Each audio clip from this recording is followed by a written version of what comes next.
you made an interesting point. So I tend to have the drip, drip, drip. This was my Johnny Manziel theory, is that everybody makes mistakes, especially when you're young.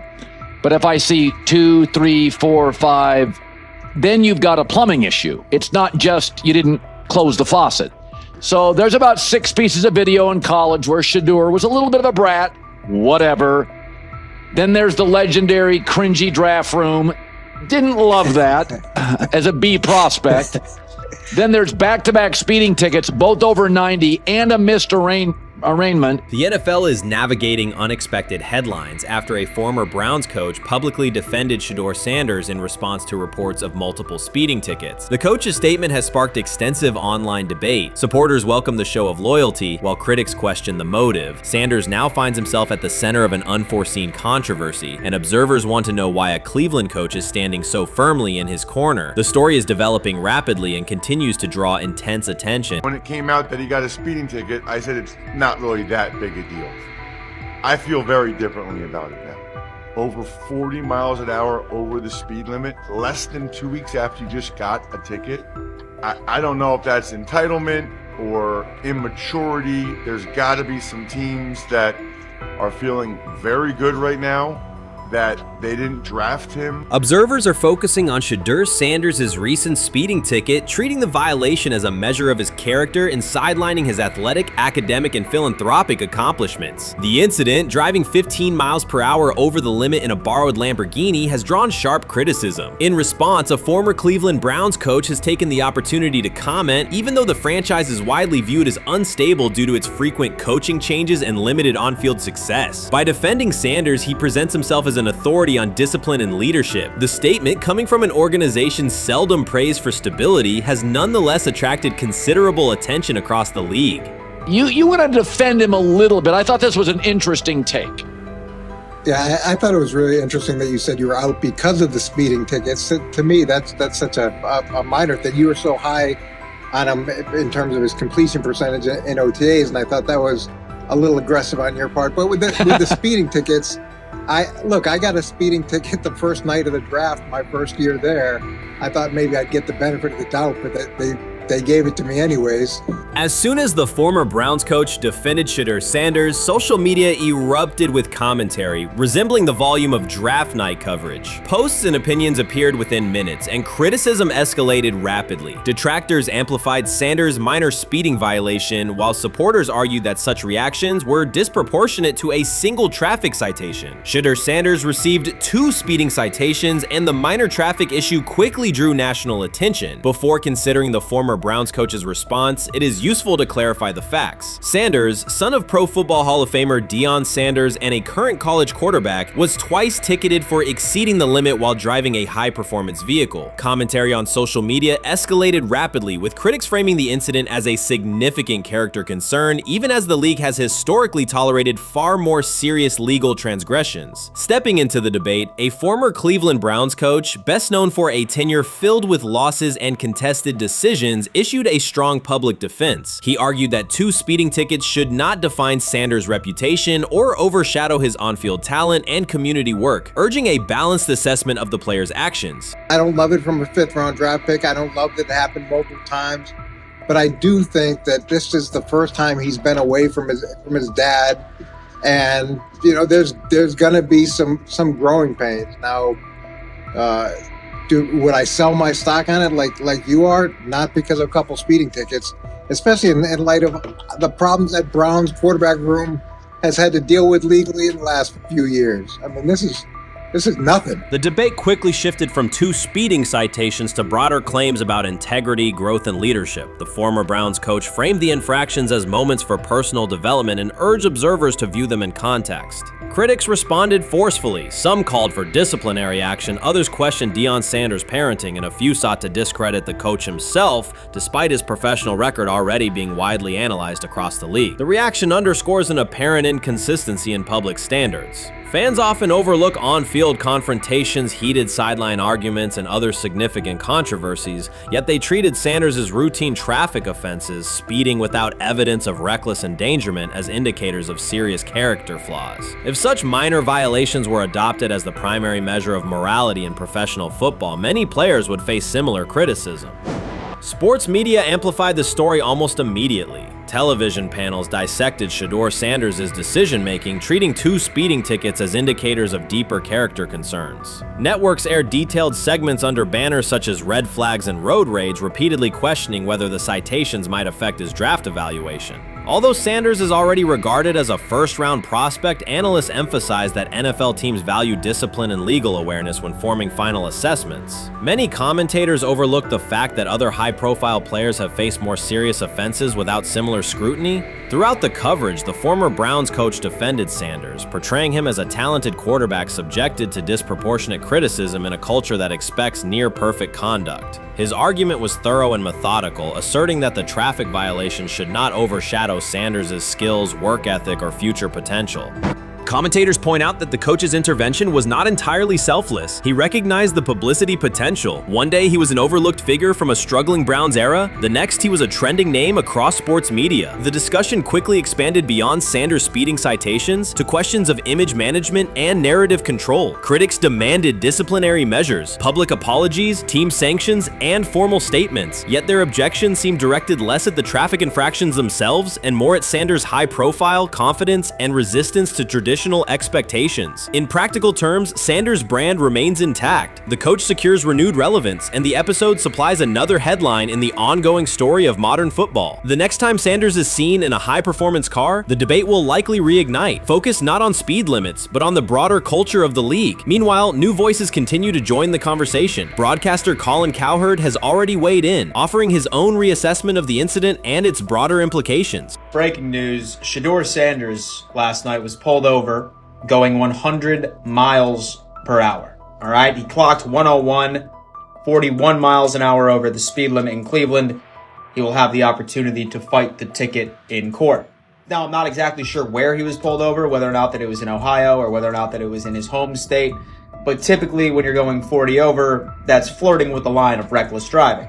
Folks, I gotta tell you, I don't understand what it is with these young men driving at absurd speed. Colin Cowherd's view of Shedeur Sanders shifted abruptly. Days after praising the quarterback's poise and skill, he appeared on air to declare that Sanders is overhyped, unfocused, and distracted by celebrity. The reversal was immediate, without any gradual reconsideration. Cowherd now frames Sanders' 2 speeding tickets as evidence of poor judgment, even though he has defended other quarterbacks facing far more serious off-field issues. The sudden, wholesale withdrawal of support leaves viewers questioning the consistency of Cowherd's criteria and illustrates how quickly media narratives can change when minor incidents receive outsized attention. This is Okay. nothing. Okay. How much of this is, Jimmy Haslam has his hands all over Manziel, has his hands all over Deshaun Watson, admitted it, man enough to admit it. I saw the reaction in the draft room when they took Shedeur Sanders.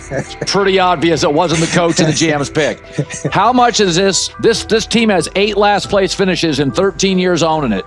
How much of this is we don't have a very good owner here like Washington, D.C. and the Commanders? Yeah, I didn't love the owner stepping in and saying, hey, you got to take this guy in the 5th round.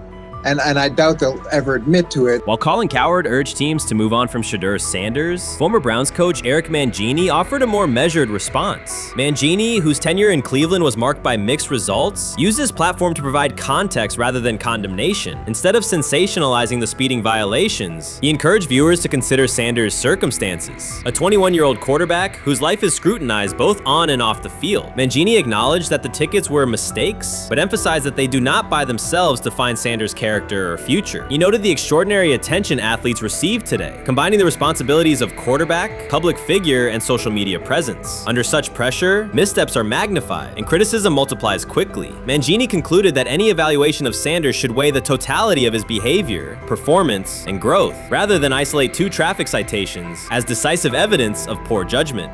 Shedeur is lighting it up in practice every day. You're not even a half bit curious to see what he could do with the ones. That makes no sense. And then on top of all of that, you got players going on podcasts and talking to people in the media saying this guy is really good. Like, this guy is legit. So even your peers respect you enough. How is it that the coaches can't see that? It always starts with the players, where the players like, hey, you see that? You seen that pass he threw? The Cleveland Browns were taken by surprise when quarterback Shedeur Sanders stepped in for first-team snaps, asserting control of the drill and instantly highlighting deficiencies across the rest of the room. His confident command forced coaches to pause practice clips, reevaluate progressions, and consider immediate adjustments to the depth chart. Within minutes, discussions spread throughout the facility and online forums as fans weighed what Sanders' showing means for the current starters. The organization now faces an urgent, data-driven decision on whether Sanders should move up permanently. Shedeur Sanders arrived at Browns practice, took several first-team reps, and the entire quarterback group immediately felt the pressure. Coaches erased the whiteboard and reviewed their plans. Staff members exchanged concerned comments, and observers began asking whether Sanders was positioned to assume a larger role. Tony, every year we see at least 1 to 2 teams. They were in last place in their division the year before. No one thought they'd be good, and then they were good. It almost seems like no one's even assuming the Browns can be that, but we see it happen every year. And I get the quarterback stuff, but correct me if I'm wrong, Tony. The Browns are trying to run the football, play good defense, not turn the ball over in the passing game, and try and take advantage when they can, correct? That's what they're trying to do.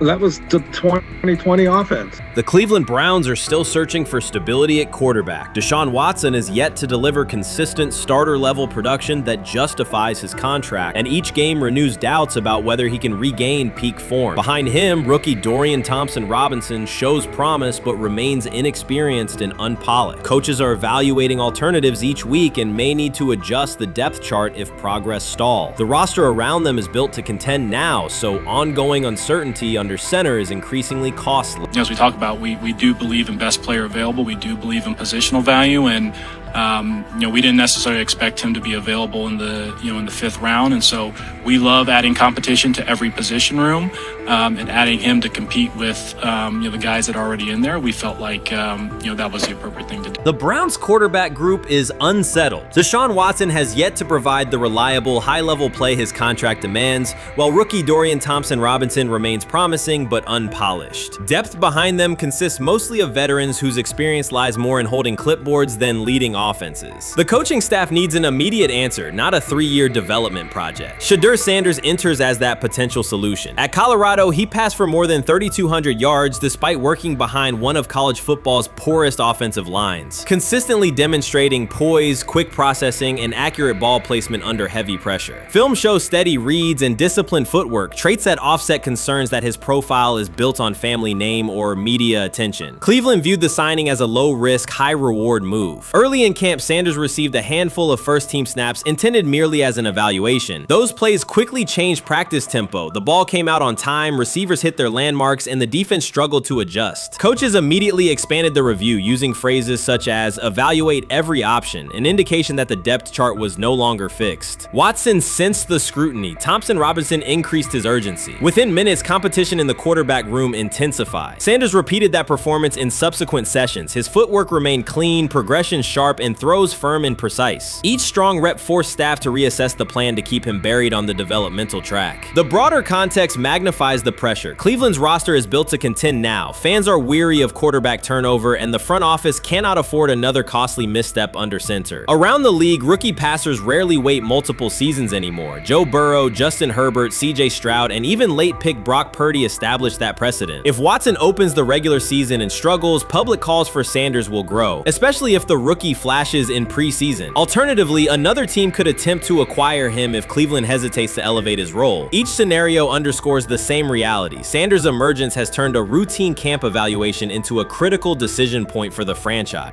And we saw Dylan Gabriel go 11-11 with the first team, Shedeur Sanders go 11-11 with the second unit. So that was really the big wrinkle today. Yes, and of course, it was the first time that we have seen Shedeur Sanders get any of those coveted 11 on 11 reps. Of course, again, it wasn't with the first team offense or against the first team defense, but it's progress. And that means that he's going in the right direction, that the arrow is pointing up. He's coming up the learning curve. So that's good for him. And I actually thought just overall, he had a better day than Dylan had today. He completed more passes. He was more on point. In fact, in that 11 on 11 period, he threw a near touchdown. Desperation can push franchises toward aggressive decisions, especially when their quarterback options appear unconvincing or outdated. One scenario now emerging is that Sanders earns enough confidence to take full preseason reps with the starters, forcing Cleveland to revisit a depth chart it believed was settled at the beginning of July. His practices demonstrate that the excitement around him is grounded in measurable performance. Accurate, high-velocity passes against first-team defenses, and confident command of the huddle. Each strong outing also heightens league-wide interest. Rival scouts adjust evaluations, and general managers revisit their notes, aware that a viable young quarterback may soon become available. Inside the facility, the personnel staff must balance short-term results with long-term roster planning, knowing that an early move could reshape salary cap allocations and locker room dynamics. The pressure on Watson and Thompson Robinson escalates accordingly. Both must produce visible progress to maintain their current roles. Cleveland's recent history shows how quickly promising quarterback situations can devolve into controversy. The franchise has turned potential breakthroughs into organizational turmoil before, so observers remain cautious about how this competition will unfold. What do you think is happening in Browns camp? What do you think is going to happen there before I let you go, Lewis? You know, I think it really does. It really does all depend on how Kevin is able to, as it relates to Shedeur, work him in enough. Well, one, Shedeur has to earn the right for Kevin and the staff to have discussions about, hey, we got to get him more reps with the ones and twos. We got to get him more reps with the ones and twos when we're going team period, not just walk through or not just 7-on-7 team. Louis Riddick reacted sharply on air after viewing practice footage from the Cleveland Browns. The clip showed quarterback Shedeur Sanders executing a string of precise throws while the Browns head coach watched with a broad smile. Riddick questioned whether the session was focused on evaluation or celebration, arguing that visible enthusiasm from the staff could cloud objective assessment of a rookie's progress. Earlier in the segment, Riddick's tone had been measured once the Sanders highlights appeared. He criticized the perception that a routine practice was being treated like a marquee event. He stressed that coaching reactions should remain subdued until performance translates into game situations. Riddick concluded by calling for accountability and asking the Browns to clarify how they plan to manage expectations for Shedeur Sanders as training camp continues. Couldn't imagine me myself saying, hey, you know what, as someone who has been at the very bottom to try and ascend to like some level of success, I could never imagine going, you know what would be really cool? I'm gonna play a joke on someone like this and make pretend that I'm a GM and I'm drafting you when actually I'm not, and then I'm gonna hang up and just giggle about it. Man, what the hell are we doing? Seriously, what are we doing when we think that that kind of crap is funny? I don't know. Trying to get likes on TikTok. I don't have the right words for it. Right, Lewis, I'm gonna say this. I don't have the right words for it. Few situations unsettle a former front office executive faster than watching coaches celebrate a rookie quarterback before pads come on in August. In Louis Riddick's view, the Browns staff did more than acknowledge promise. They acted as though they had already secured their franchise leader. Throughout the session, Shedeur Sanders delivered 40-yard throws off his back foot, ran crisp 2-minute drills, and displayed steadiness rare for a first-year player. According to reports, each successful rep drew audible admiration from the sideline, highlighting how quickly enthusiasm has escalated. When Riddick reviewed the same practice tape and heard the glowing comments, he challenged the reaction on live television. He argued that a few controlled drills should not override the methodical scouting and development work that normally guides roster decisions. Riddick's criticism focused less on Sanders' talent than on the evaluation process. He warned that comparing a prospect to established stars or joking about renaming the stadium creates pressure before the player has taken an NFL hit, faced a disguised coverage, or logged a preseason snap. Praising potential is acceptable, he said, but anointing a savior in July risks repeating the organization's history of premature quarterback expectations. Sanders brings confidence shaped by his father's legacy and his own disciplined preparation, yet Riddick insists that progress must be confirmed over time. He urged the Browns to temper public excitement, follow a structured development plan, and reserve celebratory reactions for on-field results that matter. Regular season production under live pressure, not highlight clips from a midsummer workout. He has to earn that. Kevin has to figure out a way to do that. So then you can reasonably assess what you have in him compared to Dylan Gabriel, compared to Kenny, compared to Joe Flacco.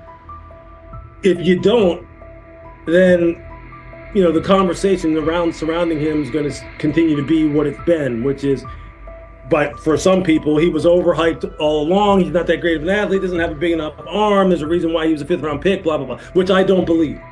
I believe if he is given enough reps, earns enough reps, and then is given enough reps in meaningful situations, he can throw the ball just as good as Joe, if not better, just as good as Kenny, if not better, just as good as Dylan Gabriel. After more than 2 decades in personnel and broadcast analysis, Louis Riddick was dismayed to see a franchise bypass basic evaluation standards after only a series of eye-catching minicamp throws. Reviewing practice footage from Cleveland, he observed Shedeur Sanders drilling 40-yard passes against uncovered receivers and running 2-minute sequences with poise. In Riddick's view, those reps, conducted without pads, contact, or a disguised rush, show arm talent but reveal little about how a rookie handles game pressure. Riddick said the Browns' reaction drifted from objective assessment to outright admiration. Multiple reports indicated coaches were sketching new concepts for Sanders during dinner and referring to dedicated Shedeur packages well before a padded practice. Even the veterans in the quarterback room showed no visible alarm, a sign that staff excitement had already reset the internal depth chart conversation. The analyst emphasized that his concern is not Sanders' skill set. He acknowledged the quarterback's arm strength, footwork, and composure, but rather how quickly the club appears willing to declare him its long-term answer. Riddick cited several past prospects who received similar midsummer acclaim only to stall once real competition began. Given Cleveland's long history of quarterback turnover, he argued the organization should focus on incremental milestones, processing post-snap reads, surviving live pass rushes, and rebounding from mistakes on Sunday afternoons. Riddick urged the Browns to temper expectations and follow a structured development plan so Shedeur Sanders can progress without undue pressure. One coach reportedly admitted he replayed Tuesday's scrimmage film so often that he lost sleep, an anecdote Riddick offered as proof that enthusiasm is already outpacing reality.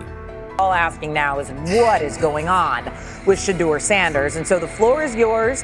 Maybe you can make sense of this free fall with what was at one point the top-rated quarterback in this draft class. Yeah, Shay, I think at this point in time, this really isn't a football discussion any longer. This is a personal discussion. This is about it's a fit discussion. It's whether or not teams are just comfortable with everything that comes along with Shedeur in terms of who he is as a person, all the people that are surrounding him in terms of his inner circle, and whether or not teams deem that to be something that they're comfortable with. Right or wrong, that's the only conclusion you can really come to at this point. Louis Riddick voiced an escalating concern during the segment. Having witnessed numerous quarterback setbacks in his career, he worries another may be forming, not because Shedeur Sanders lacks talent, but because the praise around him is growing without restraint. Sanders has simply attended practice, delivered accurate passes, led the huddle, and shown the composure expected of an NFL player. Riddick fears the Browns' reaction, treating routine drills as proof of long-term success, risks setting premature expectations. He cautioned that the organization seems ready to celebrate a franchise savior before Sanders has taken a competitive snap, noting that such early adulation has derailed promising prospects in the past and could impede Sanders' measured development. When he led college football in completion percentage and he threw almost 40 touchdowns for over 4,000 yards, how tall was he? Because they make it seem like he shrunk all of a sudden, RC. Oh, how lively was his arm? Because all I know is somebody did that. Somebody threw for over 4,000 yards, somebody threw for almost 40 touchdowns, and somebody led college football in completion percentage. Now, I'm trying to figure out, what I try to figure out all the time, Mel, is how a guy that hadn't played football in almost 5 months. Shannon Sharpe has publicly defended Shedeur Sanders and criticized those questioning him. Sanders has earned higher recognition and some fans are responding negatively. Although there's debate about whether he belongs on a second team list, Sharpe maintains that Sanders' career is clearly ascending. trending. Reactions on social media are mixed. Some users are angry, others are surprised, and a few say they anticipated this result. The conversation remains active. When reports confirmed that Shedeur Sanders had been elevated from second team to near top tier status, Shannon Sharpe issued an emphatic response. He delivered a detailed rebuttal to critics, underscoring why Sanders deserved the promotion and directly challenging those who doubted the decision. I don't think that he was underprepared during these meetings. I don't believe any of these stories that he showed up arrogant and that he was bombing his interviews. I mean, you watch the film, he's on time, he's on point. You watch his interviews, he answers like a 10-year NFL veteran. Like, he's clearly dominating OTAs. It's every single day there's a new report of how well he's doing for the Browns in OTAs. And I mean, you can say what you want, it's just OTAs. Okay, if that's your new narrative, then he's doing exactly what he needs to be doing. He's on point, he's on time, he's getting the respect of his teammates, and he's making plays. So we're gonna see years down the line, something's gonna come out that I don't know what exactly it was, but something will come out. Critics have been waiting for an opportunity to dismiss Sanders. They labeled him overrated, accused him of benefiting from nepotism, and claimed his profile came only from his last name and polished image. Within their own echo chamber, they cited every game in which he fell short of huge passing numbers as validation of their doubts. Since Sanders has begun receiving formal recognition, criticism has escalated. A wave of self-appointed analysts is dissecting his throwing mechanics and team role, and many online commentators now argue that his promotion reflects deeper problems within the sport. Shannon Sharpe rejected each criticism directed at Shedeur Sanders. During the broadcast, he turned a routine segment into a detailed examination, acting as presenter, interrogator, and fact-checker. Sharpe walked viewers through game film, season statistics, and scouting reports to show why Sanders merited his recent promotion. Whenever a panelist claimed Sanders had not earned the role, Sharpe countered with completion percentages, efficiency ratings under pressure, and documented late-game drives that changed outcomes. He stressed that the backlash was driven less by on-field evidence and more by reluctance to revise earlier opinions. Sharpe argued that critics were upset not because Sanders lacked qualifications, but because his progress contradicted their initial narrative. By the end of the discussion, Sharpe had moved past simple defense and reframed Sanders as a clear example of performance-based advancement, demonstrating that early predictions can be wrong. Never heard of no Dylan Gabriel or Tyler Shock. What the hell is that? So how is Shedeur Sanders going behind them? I'll tell you how. Collusion. 4 different times they passed on him. How the hell does that happen? 4 rounds. It doesn't happen to a quarterback. We've never seen anything like this before. Shedeur Sanders with the watch. Shedeur Sanders with his bravado. Shedeur Sanders with this supposed arrogance or whatever. Shedeur Sanders' advancement did not happen by chance. While detractors questioned his resume online, he continued to prepare, attend every practice, and deliver accurate throws under pressure. The contrast between his output and the complaints directed at him has been stark. Some critics even argued the selection committee was, quote, biased toward performance, as if rewarding strong play were improper. Rumors quickly followed. Certain commentators speculated that a public relations push from the Sanders family must have influenced voters, suggesting everything from coordinated media strategies to alleged favors for coaches. None of these theories addresses the basic point. Sanders earned his promotion through consistent production, poise in the pocket, precise ball placement, and efficient decision-making. Shannon Sharpe highlighted these facts during his response. He noted that Sanders' performance metrics justify the recognition and emphasize that resistance to the move stems more from prior prejudice than from substantive evaluation. For Sharpe, the goal was clear: present the data, challenge unfounded claims, and correct the narrative. The discussion, therefore, became a broader statement about acknowledging merit and abandoning outdated assumptions. Colin Cowherd defend college basketball coaches who have gotten a DUI, come to their defense and say they didn't need to be fired, that they deserve a second chance. But Shedeur Sanders drives 40 miles over the speed limit, gets a one-on-one ticket, and Colin Cowherd comes on his show today and says he's out on Shedeur Sanders. He's seen enough. He can't support him anymore.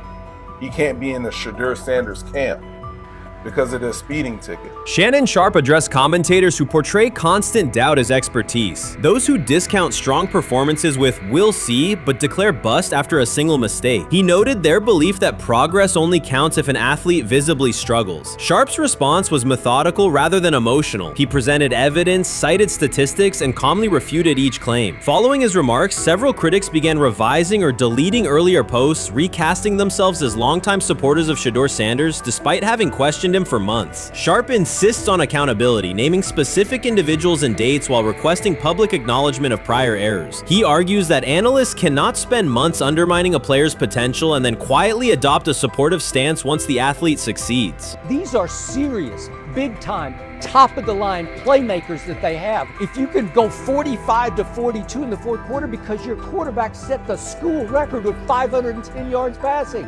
He was flawless. Shedeur is big-time. I didn't know for sure, will it translate to the next level of competition? Yes, it might translate to the next level of competition as he can play. Critics who once claimed Shedeur Sanders was unprepared now hesitate to acknowledge their mistake. They resist retracting earlier comments and struggle to accept that an athlete can succeed without their approval. Sanders continues to share practice clips and game highlights without engaging the debate, while Shannon Sharpe documents every dismissive remark, ready to revisit them on national television. The disapproval did not slow Sanders. It underscored his progress and exposed the gap between perception and performance. As a result, the conversation has shifted. Analysts who doubted him now describe him as undervalued and publish detailed evaluations of his mechanics and game management, suggesting long-standing familiarity with his career. In a matter of weeks, critics have recast themselves as advocates, demonstrating how quickly opinion can change when consistent results leave little room for doubt. Shannon Sharpe signaled that his commentary is not over. He considers Sanders' advancement a positive outcome for every athlete who has been overlooked or criticized for having confidence. Sharpe stressed that analysts do not have the authority to determine who deserves recognition based on personal preference. The reaction to Sanders' promotion, he argued, revealed how quickly opinions can shift once results are undeniable. Sharpe pointed out that many vocal critics became quiet when confronted with objective performance data. This exchange, Sharpe insisted, reached beyond defending a single quarterback. It challenged the practice of dismissing achievements that do not fit familiar narratives. He reminded viewers that success does not require external approval and that consistent talent will surface despite online commentary intended to minimize it. While critics reconsider their positions, Sharpe remains steady, assigning credit to the athlete and allowing the scoreboard to confirm the argument. In his view, the statistics speak clearly enough. Sharpe also emphasized that the intensity of the backlash must be placed in context. College football is a volatile environment where unexpected outcomes are common. Therefore, declaring failure based on incomplete evidence only weakens the credibility of sports analysis. The discussion underscored the need for measured evaluation rather than reactive judgment. Dak Jackson and him and everybody else that we talked to have said that Shedeur looks good. He looks really good. Yes. He looks better. And we got Zach that say Dylan Gabriel ain't even an NFL quarterback. It's true. So how is it that this man can't get a rep with the ones, but that non-NFL quarterback can? We all what agree with sense that. does that make? Some observers now claim that recognizing Shedeur Sanders' strong performance undermines football's traditional standards, even though they previously argued he received coverage only because of his father. Faced with Sanders' current statistics, those critics are searching for explanations that fit their earlier narrative. The data have always been clear. Their earlier objections ignored that fact. Shannon Sharpe is openly highlighting this reversal, comparing past negative remarks with Sanders' recent 400-yard games to demonstrate the gap between criticism and evidence. Sharpe did not force these commentators to backtrack. He simply displayed their earlier claims alongside Sanders' results, allowing the contrast to speak for itself.